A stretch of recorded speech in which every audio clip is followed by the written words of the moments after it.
જો તમને કંઈક અર્જન્ટ કામ આવી જાય અને તમારે એકદમ જ ટ્રેનથી ટ્રાવેલ કરવાનું થાય પણ તમને ટિકિટ ના મળી રહી હોય તો હિયર્સ વોટ યુ કેન ડુ. તો આના માટે સૌથી પહેલા IRCTC ની એપ્લિકેશન તમારા ફોનમાં હોવી જોઈએ.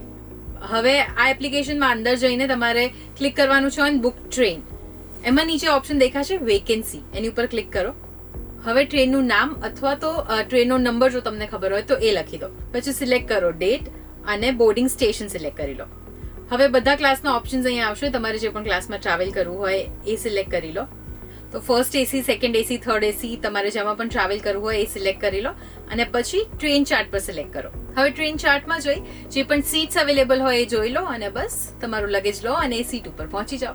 પછી જ્યારે TC આવે ત્યારે એમની સાથે વાત કરી લો અને સીટનું પૂરું પેમેન્ટ કરી લો અને પછી ઇંગ્લિશ વાળા સફર નહીં પર હિન્દી વાળા સફર આપ કર પાએંગે. અને આવા જ ઇન્ફોર્મેટિવ વિડીયોઝ માટે જોડાયેલા રહો ગુજરાtsamachaar.com સાથે.